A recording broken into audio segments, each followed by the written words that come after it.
ఈ 20 rupees energy drink మన Indian drink market ని షేక్ చేసిందంటే మీరు నమ్ముతారా? మన ఇండియాలోనే ఎనర్జీ డ్రింక్ సెగ్మెంట్ లో టాప్ పొజిషన్ గా ఉన్న డ్రింక్ ఏంటి? Red bull. కొన్ని డికేట్స్ పాటు మన ఇండియాలోనే ఎనర్జీ డ్రింక్ అంటే గుర్తుకు వచ్చేది కేవలం రెడ్ బుల్ మాత్రమే. కొన్ని ఏళ్లుగా ఈ కంపెనీని కాంపీట్ చేయడానికి కోకో కోలా, పెప్సీ వంటి పెద్ద పెద్ద కంపెనీస్ నుంచి మాన్స్టర్, జింగా, బర్న్, చార్జ్ ఇలా ఎన్నో ఎనర్జీ డ్రింక్స్ అనేవి మార్కెట్ లోకి వచ్చాయి. కానీ ఇవన్నీ రెడ్ బుల్ ని టచ్ కూడా చేయలేదు. కానీ అదే సమయంలో పెప్సీ నుంచి ఒక 20 రూపీస్ ఎనర్జీ డ్రింక్ ఎంటర్ అయింది. ఇలా ఎంటర్ అయిన వెంటనే ప్రతి ఒక్కరు ఒకటే అనుకున్నారు, 100 రూపీస్ రెడ్ బుల్ ని ఈ 20 రూపీస్ ఎనర్జీ డ్రింక్ ఎలా కాంపీట్ చేస్తుంది అని ఎన్నో విధాలుగా అన్నారు. కానీ ఫైనల్ గా ఏం జరిగిందో తెలుసా?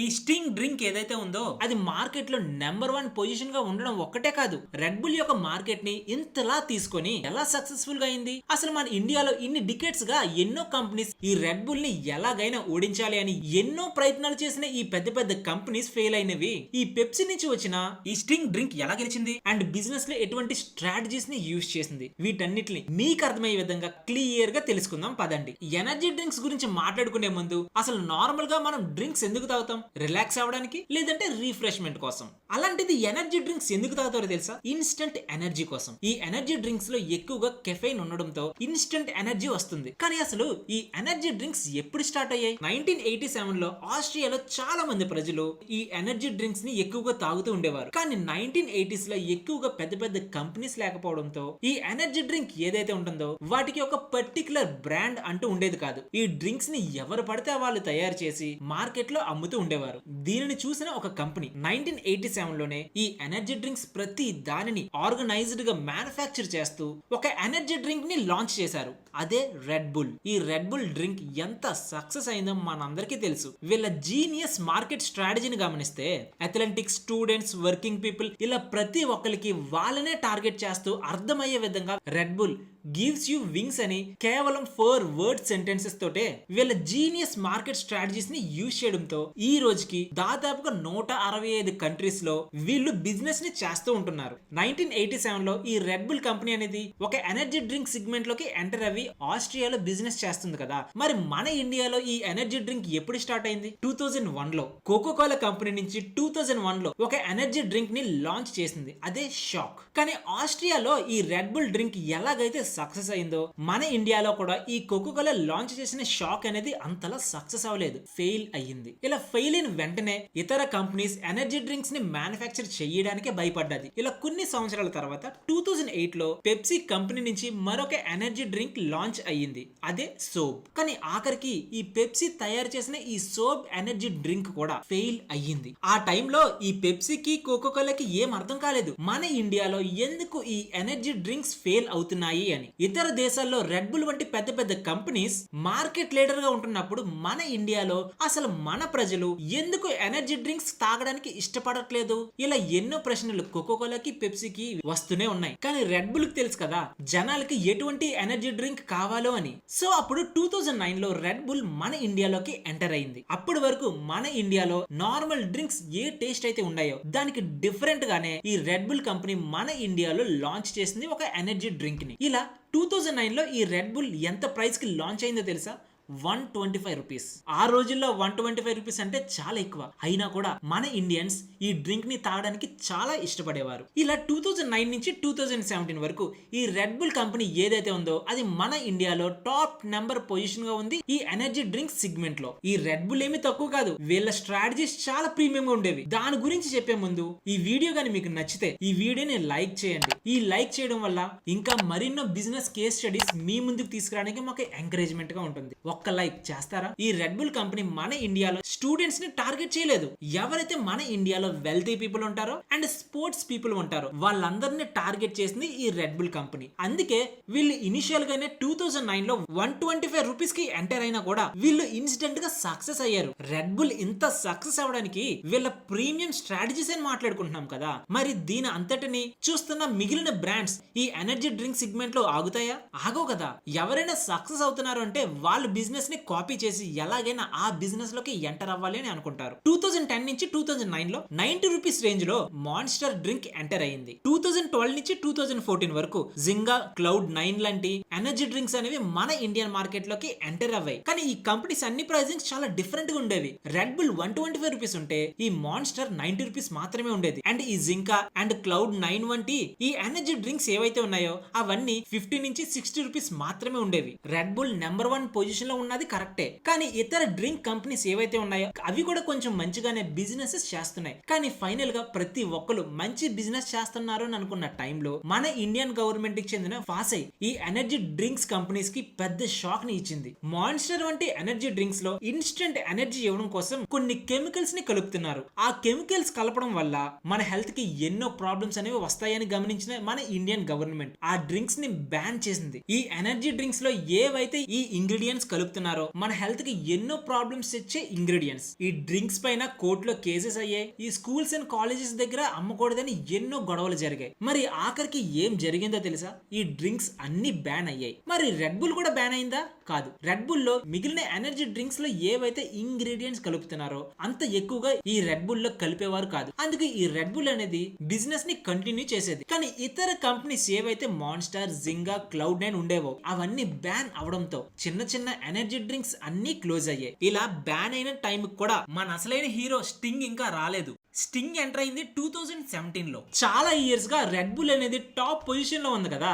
ఆ సమయంలో 2017 లో ఈ స్టింగ్ కంపెనీ వచ్చి ఇన్ని రోజులు మీరు ఉన్నారు కదా, ఇంక ఇప్పటి నుంచి నేనుంటానని చెప్పి ఈ ఎనర్జీ డ్రింక్ సెగ్మెంట్ లోకి ఎంటర్ అవ్వి వీళ్ళు హ్యూజ్ సక్సెస్ ని తీసుకొచ్చారు. మొదట్లో 50 రూపీస్ కి లాంచ్ చేశారు. దాని వెనకాతలు కూడా చాలా మార్కెటింగ్ స్ట్రాటజీ ఉంది. నార్మల్ గా మన ఇండియన్ పీపుల్ 10 రూపీస్ కి నార్మల్ డ్రింక్ తాగుతారు. 100 రూపీస్ కి ప్రీమియం రెడ్ బుల్ లాంటి డ్రింక్స్ ని తాగుతున్నారు. Normal drinks 10 rupees, premium energy drinks ఎంత 100 రూపీస్. కానీ ఎవరికైనా ఎనర్జీ డ్రింక్ తాగాలి అంటే యావరేజ్ ప్రైస్ లో ఏదుందని చూస్తే ఈ స్టింగ్ కంపెనీ వచ్చేది. అప్పటి వరకు వాళ్ళు ఏదైతే 50 రూపీస్ కి అమ్ముతున్నారో అది పక్కన పెట్టి 20 రూపీస్ కే ఒక ప్లాస్టిక్ బాటిల్ లో ఈ డ్రింక్ ని అమ్మడం స్టార్ట్ చేశారు. ఇది అమ్మాయికి చెప్తున్నాను, వీళ్ళ బిజినెస్ చాలా సక్సెస్ఫుల్ అయింది. వీళ్ళ సేల్సే చెప్తున్నా ఎంత సక్సెస్ అయ్యిందో అని. ఈ టేబుల్ లో చూడండి, 2015 నుంచి 2017 వరకు రెడ్ బుల్ యొక్క మార్కెట్ షేర్ ఎంత ఉండేది? 75%. అండ్ మిగిలిన స్మాల్ బ్రాండ్స్ ఏవైతే ఉన్నాయో వాటికి 25% మాత్రమే ఉండేది. కానీ 2017 లో ఏదైతే ఈ స్టింగ్ కంపెనీ వచ్చిందో వాళ్ళు ఫస్ట్ ఇయర్ లోనే మార్కెట్ షేర్ ఎంత గెలుచుకున్నారో తెలుసా? 11%. 11% అంటే ఏముంది? రెడ్ బుల్ కి 75% కదా. 11% అంటే చాలా తక్కువ కదా అని మీరు అనుకుంటున్నారా? వీళ్ళ ప్రాఫిట్స్ ని ఒకసారి గమనించండి. 2017 లో వీళ్ళ ప్రాఫిట్ అనేది 2225 crores ఉంది. అలా నెమ్మదిగా 2018 లో 14%, 2019 లో 20%, 2020 లో 35% వచ్చింది. ఫైనల్ గా 2023 కి ఈ స్టింగ్ అనేది ఈ ఎనర్జీ డ్రింక్ మార్కెట్ లో 90% మార్కెట్ షేర్ ని గెలుచుకుంది. అర్థమైందా ఈ కంపెనీ ఎంత సక్సెస్ అయిందా అని? కానీ 2020 నుంచి 2023 వరకు ఇంత హ్యూజ్ సక్సెస్ రావడానికి గల కారణం ఏంటో తెలుసా? COVID-19. మీరు విన్నది నిజమే. ఆ టైంలో ఇన్పుట్స్ మీద బ్యాన్ విధించడంతో వాళ్ళకి ఏవైతే రా మెటీరియల్స్ కావాలో అవన్నీ ఆగిపోయాయి. కానీ ఈ స్టింగ్ డ్రింక్ కి మాత్రం అలా కాదు. వాళ్ళ మ్యానుఫ్యాక్చరింగ్ యూనిట్ ప్రతిదీ మన ఇండియాలో ఉండడంతో మన ఇండియాలో ఎన్ని బ్యాన్స్ విధించినా వాళ్ళకి ఏ మాత్రం ఎఫెక్ట్ కాలేదు. ఈ ఒక్క రీజన్ చాలనుకుంటా ఈ కంపెనీ ఇంత మార్కెట్ షేర్ ఎలా గెలుచుకుందో తెలుసుకోవడానికి. ఈ లాక్ డౌన్ తో ఈ రెడ్ బుల్ బిజినెస్ ఎంతలా పడిపోయిందో తెలుసా? 21%. వినడానికి తక్కువగానే అనిపిస్తుంది, కానీ ఈ స్టింగ్ కంపెనీ ఎంతలా గ్రో అయ్యింది అనుకుంటున్నారు? ఒక్కసారి కామెంట్ సెక్షన్ లో కామెంట్ చేయండి. బహుశా మీరు చెప్పింది రాంగ్ అయ్యి ఉండొచ్చు. ఎందుకంటే వీళ్ళు ఎంతలా సక్సెస్ అయ్యారో తెలుసా? 440% వీళ్ళు కేవలం ఈ కోవిడ్ పీరియడ్ లోనే గ్రో అయ్యారు. అండ్ వీళ్ళు యూజ్ చేసిన స్ట్రాటజీస్ ఏంటి ఒక్కసారి తెలుసుకుందామా? వీళ్ళ ప్రైసింగ్ 20 రూపీస్ కే ఒక ఎనర్జీ డ్రింక్ ని లాంచ్ చేయడంతో ప్రతి ఒక్కరు కొనడానికి ఇష్టపడేవారు. అదేముంది, ఈ 2001 లో ఏదైతే కోకోకోలా నుంచి షాక్ వచ్చిందో అది కూడా తక్కువ ప్రైస్ తోటే లాంచ్ అయింది కదా. అది ఎందుకు సక్సెస్ కాలేదు అని మీకు డౌట్ రావచ్చు. ఈ స్టింగ్ కంపెనీ స్టార్టింగ్ లో ఏమి 20 రూపీస్ కి రాలేదు. ఇనిషియల్ గా 50 రూపీస్ కి లాంచ్ అయ్యి కన్స్యూమర్ యొక్క మైండ్ సెట్ ని అర్థం చేసుకొని ఇనిషియల్ గా ప్రీమియం ప్రైస్ తోటే లాంచ్ అయింది. ఇలా ప్రీమియం ప్రైస్ తో లాంచ్ అయిన తర్వాత ఒక మంచి ఆదరణ రావడంతో వీళ్ళు బిజినెస్ ని చెయ్యగలమని తెలుసుకున్న తర్వాత ఈ 20 రూపీస్ లోకి ఎంటర్ అయ్యారు. సో ఈ తక్కువ ప్రైజింగ్ తో కూడా వీళ్ళు మంచి బిజినెస్ ని చేశారు. సెకండ్, వీళ్ళ కాస్ట్ కంట్రోల్. వీళ్ళ 50 రూపీస్ టిన్ అనుకోండి, వీళ్ళు క్యాన్స్ తయారు చేయడానికి అల్యూమినియం అనేది చాలా ఎక్కువ పడుతుంది. దానితో మార్జిన్స్ అనేవి ఖచ్చితంగా పడిపోతుంది. కానీ వీళ్ళు ఎప్పుడైతే 20 రూపీస్ ప్లాస్టిక్ బాటిల్ ని లాంచ్ చేశారో అప్పుడు వాళ్ళు తయారు చేయాల్సింది కేవలం ప్లాస్టిక్ వాటర్ బాటిల్ ని మాత్రమే మాత్రమే కాబట్టి వీళ్ళు హ్యూజ్ గా సక్సెస్ అయ్యారు. వీళ్ళ మ్యానుఫ్యాక్చరింగ్ కాస్ట్ అనేది డ్రాస్టిక్ గా పడిపోయింది. వీళ్ళు సక్సెస్ అవడానికి వీళ్ళ ప్రైజింగ్ అండ్ కాస్ట్ కటింగ్ మాత్రమే కాదు, వీళ్ళ డిస్ట్రిబ్యూషన్. ఎందుకంటే తెలుసా, ఈ పెప్సీ కంపెనీ ఈ స్ట్రింగ్ బిజినెస్ ని ఎవరితో పార్ట్నర్షిప్ ఏర్పరచుకుందో తెలుసా? వరుణ్ బెవరేజెస్ తో. ఈ వరుణ్ బెవరేజెస్ ఈ పెప్సీ డ్రింక్స్ మొత్తానికి గత 50 ఇయర్స్ గా డిస్ట్రిబ్యూషన్ చేస్తూనే ఉంటుంది. అలాంటి కంపెనీతో పార్ట్నర్షిప్ ఏర్పరచుకుంటే వీళ్ళ డిస్ట్రిబ్యూషన్ ఎంత సింపుల్ గా ఉంటుంది చెప్పండి. ఇన్ఫాక్ట్ వీళ్ళు ఎంటర్ అయింది లేట్ గా అయినప్పటికీ వీళ్ళ డిస్ట్రిబ్యూషన్ నెట్వర్క్ కరెక్ట్ గా ఉండడంతో మన ఇండియాలో ఉన్న ప్రతి మారుమూల ప్రాంతానికి కూడా వీళ్ళు ఎంటర్ అవ్వడానికి చాలా ఈజీగా ఉండేది. ఇన్ఫాక్ట్ క్యాంపకోలా గురించి బిజినెస్ కేస్ స్టడీలో కూడా మీకు చెప్పాను. క్యాంపకోలా ఇంతలా సక్సెస్ అవడానికి గల రీజన్స్ ఏంటి అని. అందులో one of the major point వీళ్ళ డిస్ట్రిబ్యూషన్ అని కూడా మాట్లాడుకున్నాం. దీని రిలేటెడ్ గా క్లియర్ గా అర్థం అవ్వాలంటే ఆ వీడియోని ఒక్కసారి చెక్ చేయండి. ట్రస్ట్ మీ, ఆ వీడియో కూడా చాలా ఇంట్రెస్టింగ్ గా ఉంటుంది. మరి రెడ్ బుల్ కూడా 125 రూపీస్ అమ్ముతుంది కదా, మరి వాళ్ళకు కూడా మార్జిన్స్ అనేవి వీళ్ళకంటే ఎక్కువగానే ఉంటుంది కదా. మరి ఎందుకు ఈ స్టింగ్ కంపెనీ కంట ఈ రెడ్ బుల్ తక్కువ ప్రాఫిట్స్ ని జనరేట్ చేస్తుంది? ఈ బిజినెస్ మొత్తం ప్రైస్ తో ప్లే చేయట్లేదు. ఇదంతా ఒక వాల్యూమ్ గేమ్. ఎంత వాల్యూమ్స్ జరిగితే అంత ప్రాఫిట్. 100 రూపీస్ అమ్మిన రెడ్ బుల్ 10 మంది కొంటే ఎంత ప్రాఫిట్ వస్తుంది? అదే స్టింగ్ 20 రూపీస్ కే అమ్మి 1,00,000 మంది కొంటే వాళ్ళకి ఎంత ప్రాఫిట్ వస్తుంది? అర్థమైందా? ఈ స్టింగ్ కంపెనీ బిజినెస్ అనేది మార్జిన్స్ తో చేయట్లేదు, వాల్యూమ్స్ తో చేస్తుంది. ఈ స్టింగ్ కంపెనీ ఎవరిని టార్గెట్ చేసిందో తెలుసా? ప్రతి ఒక్కరిని. ఇన్ఫాక్ట్ ఇక్కడ మీరు టేబుల్ మీద చూడండి, ఈ రెడ్ బుల్ అండ్ స్టింగ్ ఏదైతే ఉందో ఆ రెండు కంపెనీస్ యొక్క మార్కెట్ షేర్ 2018 నుంచి 2023 వరకు ఎలా ఉందో ఈ టేబుల్ లో మీకు క్లియర్ గా అర్థమవుతుంది. ఈ రెడ్ బుల్ షేర్ అనేది ఒకప్పుడు 75% ఉంటే ఇప్పుడు 7% మాత్రమే ఉంది. అదే 2017 లో ఎంటర్ అయిన ఈ స్టింగ్ కంపెనీ మాత్రం మొదట్లో కేవలం 11% మాత్రమే ఉంటే వీళ్ళ మార్కెట్ షేర్ 90% కి వచ్చింది. ఇలా ఈ స్టింగ్ కంపెనీ మాత్రం లేట్ గా ఎంటర్ అయినప్పటికీ కొన్ని ఇయర్స్ గా మన ఇండియాలో టాప్ పొజిషన్ లో ఉన్న ఈ రెడ్ బుల్ ని తొక్కి ఈ ఎనర్జీ డ్రింక్ సెగ్మెంట్ లో లీడర్ గా గెలిచింది. ఎన్నో కంపెనీస్ వచ్చాయి, ఎన్నో మార్కెటింగ్ స్ట్రాటజీస్ ని యూజ్ చేసాయి, కానీ ఈ రెడ్ బుల్ ని కేవలం టచ్ కూడా చేయలేకపోయింది. కానీ లేట్ గా వచ్చిన ఈ స్టింగ్ మాత్రం వీళ్ళ మార్కెటింగ్ స్ట్రాటజీస్ తో, వీళ్ళ ప్రైజింగ్ అండ్ డిస్ట్రిబ్యూషన్ స్ట్రాటజీస్ తో